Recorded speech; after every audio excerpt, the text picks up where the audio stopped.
Olá, muito boa noite. Estamos começando mais um programa Cultura Debate e hoje recebendo o secretário de Desenvolvimento Rural, Renato Krantz. E como este programa está sendo gravado hoje, não teremos a participação de telespectadores.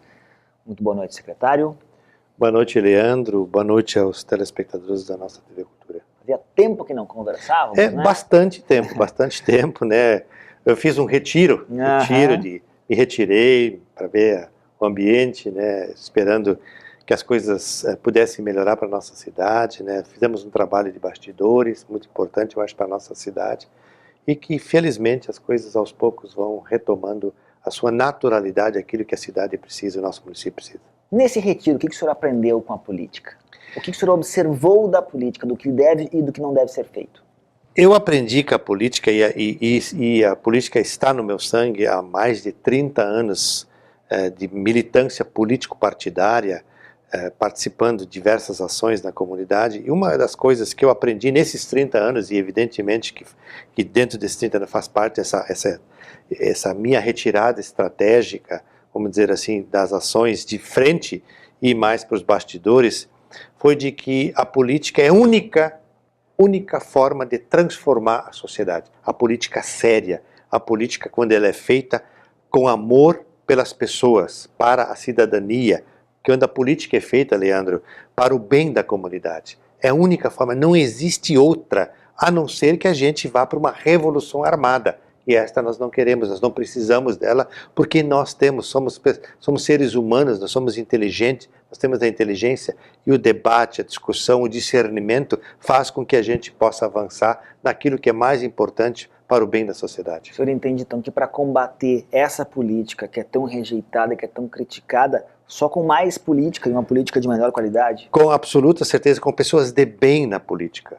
Com pessoas de bem na política. O que as pessoas de bem, nós que queremos o bem, nós que lutamos pelo bem da sociedade, que somos contra a corrupção, que somos contra a falcatrua, que somos a favor do bom uso do dinheiro público, e nós provamos isso aqui em Montenegro, e Montenegro deu um grande exemplo, não só para o Vale do Caí, para o Rio Grande do Sul, mas para o país, de que é possível, sim, fazer política com seriedade, quando você tem o poder político, quando você usa os mecanismos legais possíveis, quando você usa as instituições, quando você trabalha com as instituições como o Ministério Público, que faz a investigação, que faz a denúncia com o Poder Judiciário, e nós vimos em Montenegro o exemplo, claro, de que é possível sim expurgar, tirar, limpar a cidade das pessoas do mal e deixar que as pessoas do bem façam a boa política para o bem da nossa sociedade, para o bem das pessoas. Dentro ainda dessa rejeição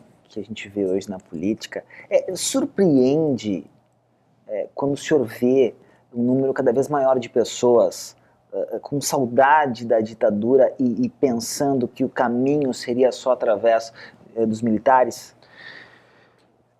Me surpreende por um lado, Leandro, porque são as pessoas que não tiveram a vivência da ditadura. Eu tive um pouco de vivência da ditadura no fim dela, mas a gente, como professor de história, conhece muito bem todo o processo da ditadura e o mal que ela fez para a liberdade das pessoas, Se nós tivéssemos uma ditadura, nós não estaríamos aqui discutindo política. Haveria alguém nos censurando, dizendo o que pode e o que não pode.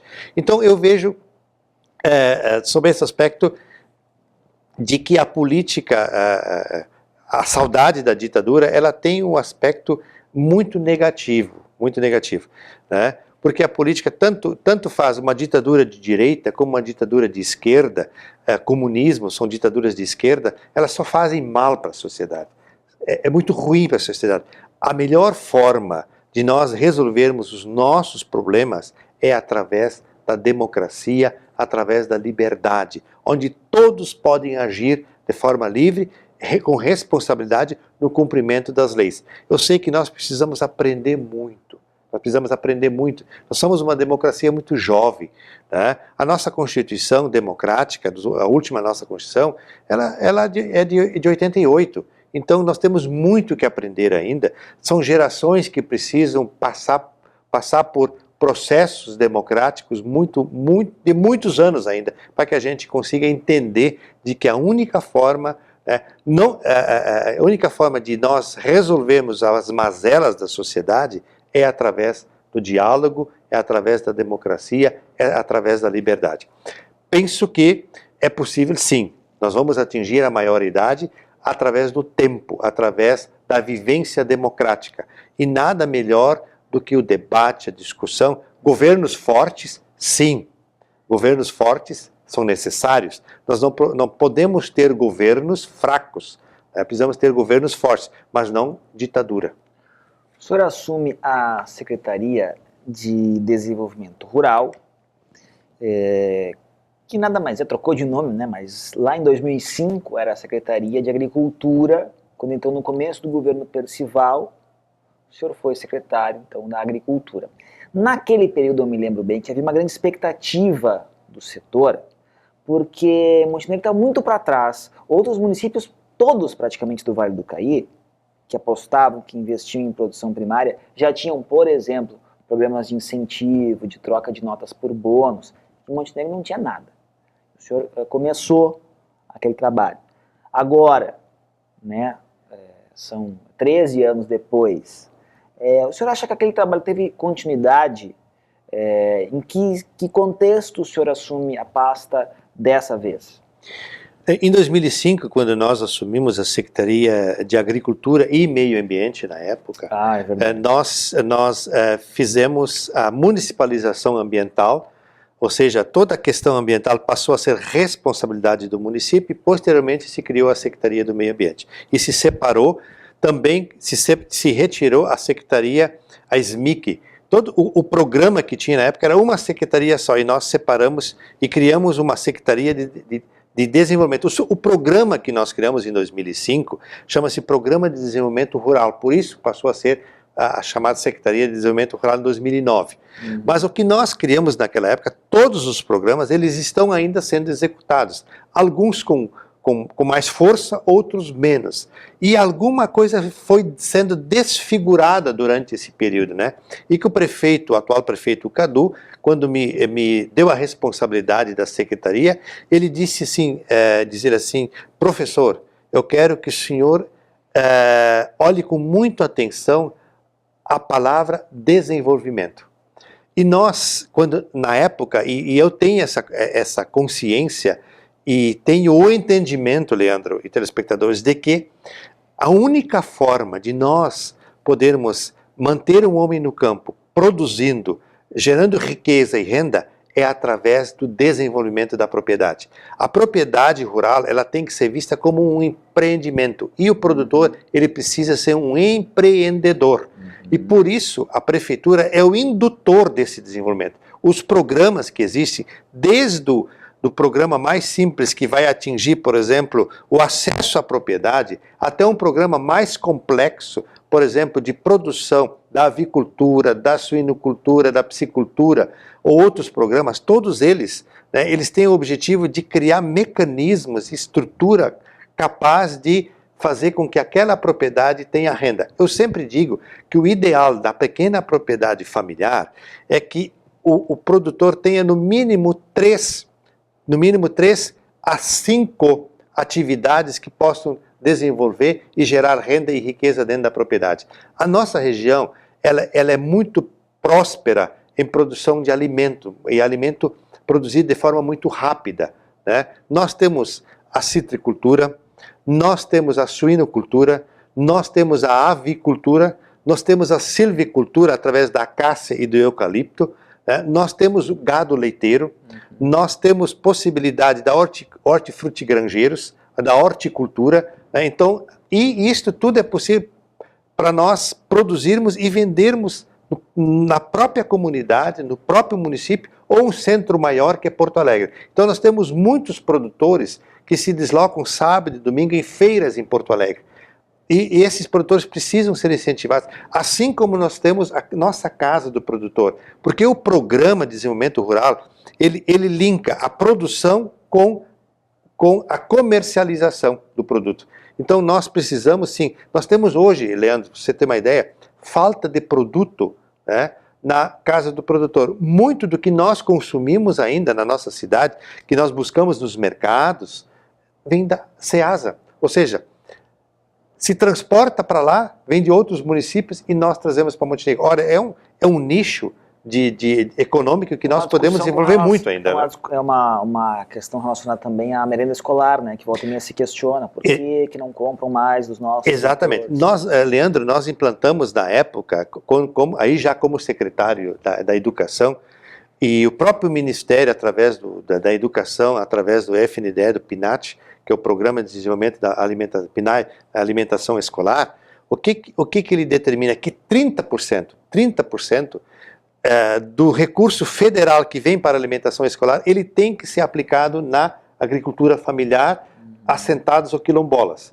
Né? Nós temos em Montenegro assentados e nós temos em Montenegro agricultura familiar. Então 30% de todo o dinheiro que vem para a alimentação escolar, e são por dia, senhores telespectadores, em torno de 20 mil refeições por dia nas nossas escolas, que são preparadas nas cozinhas das nossas escolas. Ora, isso é uma montanha, isso é uma montanha de alimento que precisa ser produzido na nossa comunidade e que pode ser produzido e comercializado na nossa comunidade. O que nós precisamos, e aí é a tarefa que eu tenho, me foi incumbida pelo prefeito Cadu, né, é de desenvolver esta área e fazer com que a produção primária chegue ao consumidor final, né, através de um processo de logística de comercialização. Por isso nós estamos trabalhando novamente, resgatando a importância da casa do produtor, né, fazer com que haja uma integração entre casa do produtor, a associação da agricultura familiar, as cooperativas locais, desde a Ecocitos e outras, com a alimentação escolar e com a comunidade. É isso que é importante. A comunidade vai entender de que o produto produzido aqui, consumido aqui, gera renda e riqueza para os produtores lá no campo e também para o comércio na nossa cidade. Agora, para se desenvolver e empreender, o produtor rural aqui de Montenegro tem que driblar algumas falhas na estrutura. Uma delas, cabe à prefeitura, o senhor sabe, muitas reclamações com relação às estradas do interior. De responsabilidade da Secretaria de Viação e Serviços Urbanos, né, que está próxima até fisicamente. Estamos juntos. Isso. Junto, o senhor já tem conversado com o secretário Ivan, mesmo diante das dificuldades que a gente sabe de máquinas, etc., mas o produtor não quer saber, ele precisa dessas melhorias para poder justamente escoar a sua produção. Essa é uma grande preocupação que nós temos, né, e tenho conversado diariamente, eu e o secretário Ivan, nós temos conversado diariamente, nós nos reunimos todos os dias, até pela proximidade que temos dentro da secretaria, e nós estamos partindo por uma outra eu apresentei uma tese, e eu acho que ela é viável e execuível, qual seja, de que as máquinas, tanto da Secretaria da Agricultura, que são retroescavadeiras, escavadeira, motoniveladora, caminhões, eles não podem ser única e exclusivamente só para ações da Secretaria da Agricultura, Desenvolvimento Rural, mas tem que ser do município, e vice-versa. Então, qual é o planejamento que nós temos? Nós estamos planejando da seguinte forma: quando o equipamento vai para uma localidade, lá nós trabalhamos toda a comunidade, toda a localidade, desde a estrada até a propriedade, e tudo fazendo ao mesmo tempo. Nós não podemos, e isso é otimizar recursos humanos, isso é otimizar recursos materiais, isso é otimizar tempo. Então nós estamos trabalhando desta forma, e vamos trabalhar de forma integrada, Secretaria de Serviços Urbanos e Secretaria de Desenvolvimento Rural. Por quê? Porque o produtor de uma determinada comunidade, ele veio e fez o seu pedido e está amparado por lei para ter a sua limpeza de açude, seu acesso, seu transporte de brita, seu transporte de saibro ou calcário, seja o que for, né? Ele vai ter o acesso, ele vai ter o apoio da Secretaria de Desenvolvimento Rural. Ao mesmo tempo, a Secretaria de Desenvolvimento Rural vai ajudar a estar junto com a Secretaria de Serviços Urbanos, com a motoniveladora, também fazendo a estrada.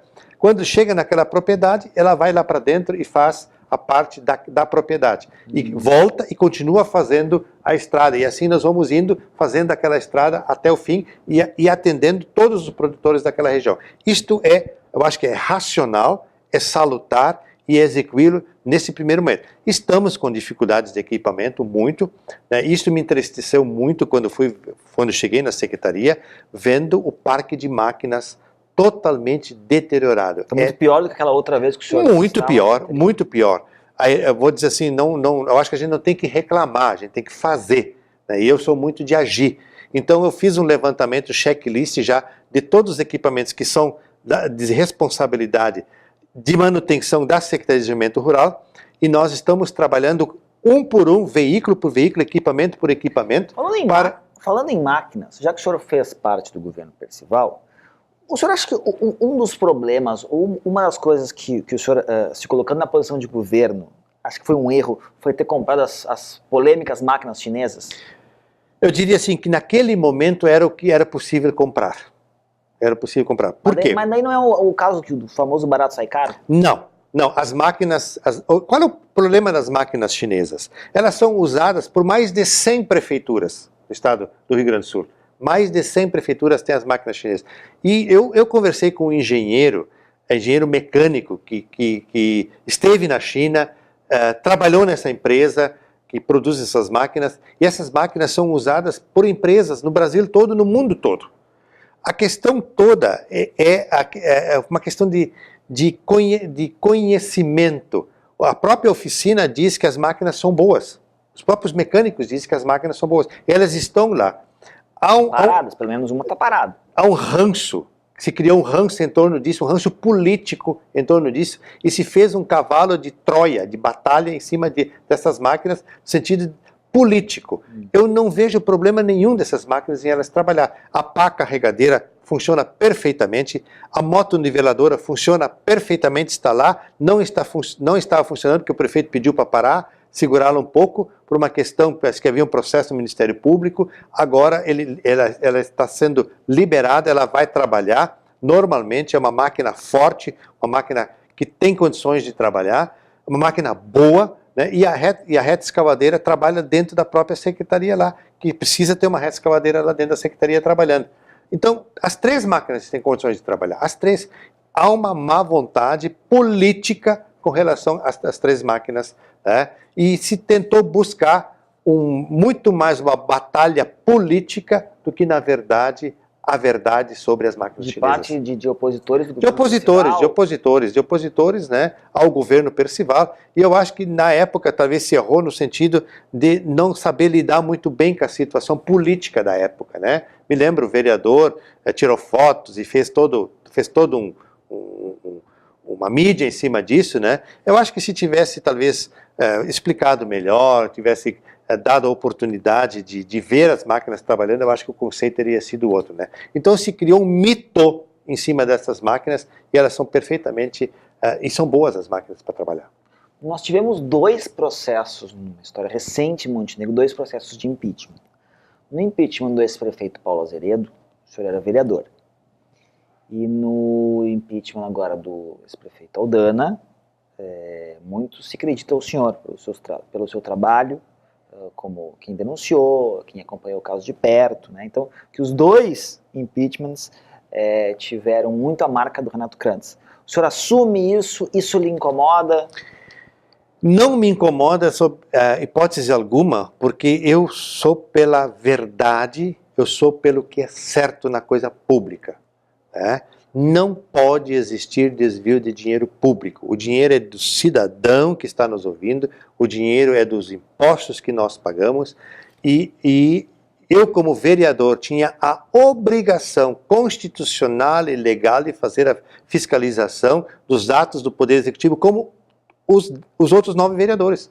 Nós fizemos isso de forma permanente. E senhores podem ver, se buscarem a história da legislatura anterior, nós vamos ver que lá nós tínhamos pedidos de informação. A Câmara foi uma das câmaras que mais bem fiscalizou o Poder Executivo. Esse é o papel primordial do vereador, é fiscalizar os atos do Poder Executivo. Isso nós fizemos. E a ação toda quando chegou para nós o requerimento do impeachment do então prefeito Paulo Azeredo, nos coube a responsabilidade, por sorteio, sermos o relator daquele processo. E a investigação nos deu a certeza da responsabilidade político-administrativa, de acordo com o decreto 201 de 1967, do então prefeito Paulo Azeredo. E assim ele foi cassado por 8 votos a 2. A mesma coisa com relação ao último prefeito, ao prefeito Aldana.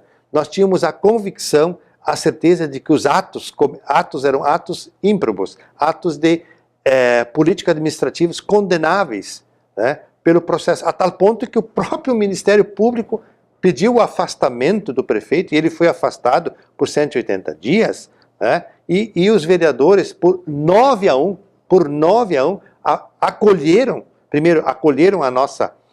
o nosso requerimento, e na investigação, 7 vereadores acolheram 7-2 foi, o nosso requerimento. E depois, 9 vereadores, mais 2 se convenceram de que o prefeito tinha responsabilidade político-administrativa. Então, os nossos atos, os meus atos como cidadão montenegrino, lá como vereador e depois como cidadão montenegrino, foram todos acatados e corroborados pelos próprios vereadores lá em 2015 e agora em 2017. Então, eu absolutamente não me sinto incomodado por isso, pelo contrário, sinto do dever cumprido, me sinto com o dever cumprido, a minha consciência muito tranquila, né, uma consciência de que eu fiz o que deveria ter feito e o que qualquer cidadão de bem, que quer o bem da sua comunidade, tem que fazer. O senhor comprou brigas com isso, e o que é natural, né?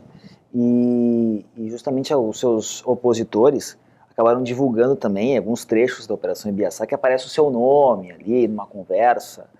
Como é que o senhor encara isso e responde a isso? Se você tirar os trechos de forma isolada, você pode dar o cunho de ter uma visão. Agora, se você olhar todo o processo desde o seu início, lá ainda em 2015, fim de 2015, quando começaram as denúncias com relação ao meio ambiente, a questão ambiental, e se você olhar o processo no Ministério Público, desde o seu início, você vai ver que dentro do contexto, né, as minhas conversas foram todas estratégicas e combinadas, inclusive com o Ministério Público.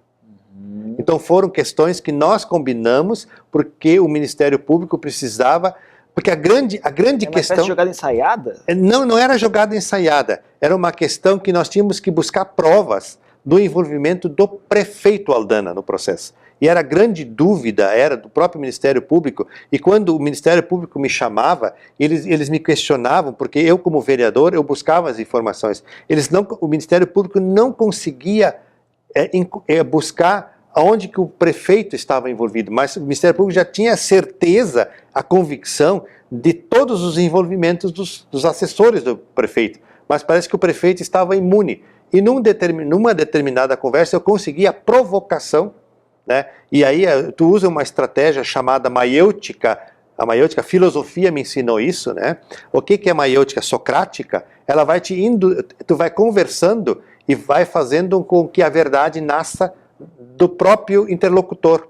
E a verdade nasceu naquela conversa. Se você tiver o contexto, né, todo, você vai ver de que na conversa, o interlocutor vai revelando o quanto o prefeito estava comprometido com todo o processo. E era isso que o Ministério Público precisava, né? E aquela conversa, eu sabia que estava sendo gravado, eu sabia, porque o Ministério Público me dito, né, de que todas as conversas que eu teria seriam gravadas, né, e eu apareceria. Eu tinha essa convicção, eu tinha esse conhecimento, e isso para mim não me incomodava. Em 30 segundos, Montenegro nunca mais vai ser a mesma politicamente depois desses fatos? Eu acredito que sim, que nunca mais. Montenegro, a partir desse momento, desses fatos todos, o cidadão montenegrino, ele está mais responsável pelo seu voto, ele está criando mais consciência política, mais participação, ele está entendendo de que é preciso agir,